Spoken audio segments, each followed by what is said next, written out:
For almost 2 years at this point, ever since Roman Reigns has been pretty much retaining his title nonstop. I can pretty much date it all the way back to Clash at the Castle last year, when for the first time in a very long time, wrestling fans, myself included, thought that finally Roman Reigns' long championship reign was going to end. Ever since then, every single time the Tribal Chief goes into battle, every single time he has to defend his championship on a WWE pay-per-view, fans have always been clamoring and expecting him to drop the title. And at this point, they're just waiting for somebody to take that title off of Reigns. Now, prior to Seth freaking Rollins becoming the first world heavyweight champion in quite some time, the main reason was the fact that Roman Reigns was the only world champion in WWE, and he barely showed up at that point. Now, that reason is kind of debunked because we've got the World Championship on Monday Night Raw, so this only really affects SmackDown. But at Crown Jewel last Saturday, the same exact thing happened on social media. Roman Reigns retained his championship against LA Knight. Yeah. With, guess what? Heel tactics. With, guess what? More interference, more help, this time from Jimmy Uso. And guess what? That was a plan all along. Guess what? If you weren't expecting that to happen, if you weren't expecting Roman Reigns to retain, I'm sorry, but it was right there. There was absolutely no way WWE is going to end a close to 4-year title reign, or a little bit over 3 years, rather. It's not even close to 4 years yet. There's no way they're going to end that for a guy who, yes, is extremely over with the crowd, who, yes, is extremely entertaining, and has potential to be a top guy in the very near future, but he's been over for 6 months. L.A. Knight, yeah, 6 months, that's it. There's no way they were going to throw all that away for LA Knight, with all due respect. And again, I'm an LA Knight fan. I've been watching him since his days in TNA Wrestling, Eli Drake, Dummy, yeah, The Rising 2015, all of it. I called this way back in 2018. Eli Drake, EC3, they should have been the Rock and the Stone Cold of that era of TNA. TNA Wrestling, notwithstanding their management, whatever. With that said, fans right now are going to continue to keep criticizing WWE's intent to keep that championship on Roman Reigns for as long as possible, because guess what? There's always a new record to break. And right now the new record is Hulk Hogan's historic 4-year reign, I believe. And he has to get to September of next year, I believe, to break that title reign, which means he would not be dropping the championship to whoever's going to challenge him, hopefully Cody Rhodes, at WrestleMania 40 in Philadelphia, which again is going to piss off the fans even more. But again, I'm going to keep saying this a lot throughout this video. Guess what?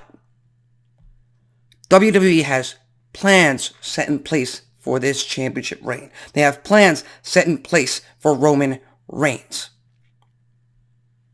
for this title reign to end at some point. Now, is it going to happen at WrestleMania? Is it going to happen anytime soon? I don't know. Nobody knows. It all depends on how far WWE wants to go with this. But fans, back in September of 2022 actually, they wanted Drew McIntyre to end that historic title reign.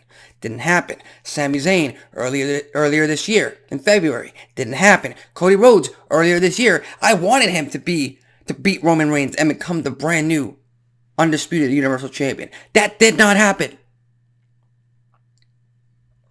WWE is not being reactionary. And it's not that they don't care about what the fans think or what the fans want at this moment in time.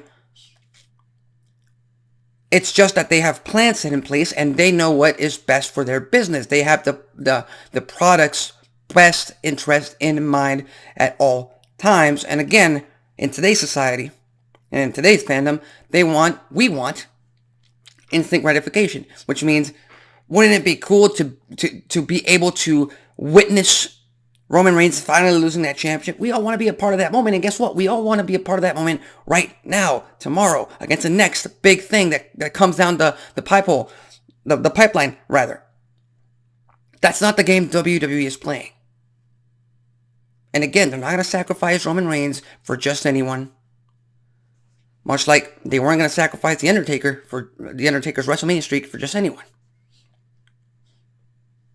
It's all carefully planned out, and we all just have to wait and see how the story plays out. And a lot of fans are romantically thoughtful about professional wrestling. If you're a world champion, you should be on the show every single week. You should always be appearing. And yeah, I agree with that. But here's the difference between Roman Reigns and Brock Lesnar. When Brock Lesnar was part-time champion, he won the title, he went away. Roman Reigns won the championship, defended it for over a year and a half on monthly pay-per-views, and then when he won both world titles and when he unified those titles, he had the privilege, he had earned, in storyline purposes of course, he had earned the privilege to step away for a moment. It's very different. So again, I get that fans are frustrated with how Roman Reigns is being booked. I get that fans are frustrated with always having backstage interference, outside interference rather. I get that fans are always frustrated with not seeing a babyface go over anytime soon over the tribal chief. But guess what? He is one of the coolest characters, one of the best characters on WWE TV right now. So if you have Roman Reigns beat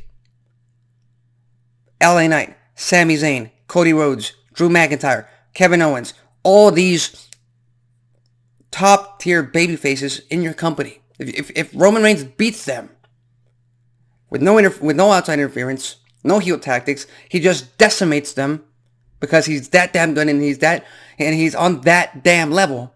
Guess what? Your top heel, Roman Reigns, stops being a heel to the fans and he goes to being a badass, which is what WWE does not want. They want to keep him as the top heel because that is the best play possible for them at this moment in time. Again, I'm a wait and see kind of person. I'm patient. I'm being patient with how they're telling the story.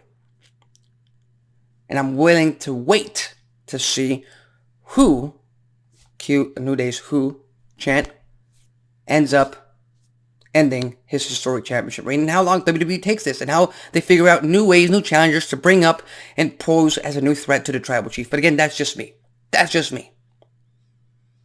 Which is why we all, and if you don't like it, you have other options. You have Seth Rollins on Raw. You have NXT. You have AEW. You have TNA. As simple as that. So with that said, I'm not sure Roman Reigns is going to be appearing tonight on SmackDown, but he might. It's live. So with that said, tune in later on tonight to Fox for another episode of Friday Night SmackDown. I'm going to stick with this. LA Knight should be the first person out on that show simply because he got screwed out of the Universal Championship in storyline purposes, of course. So he should be calling out Solo. He should be calling out Jimmy Uso. He should be calling out Grayson Waller. Apparently that's going to be his next feud on WWE TV in the very near future. And LA Knight needs to start racking up wins back in that win column so he can get to the point that he could challenge Logan Paul for the US title at WrestleMania. So with that said, leave your thoughts, comments, predictions below. I'm Alexis Carrillo. This has been Wrestling Talk, and I'll see you next time.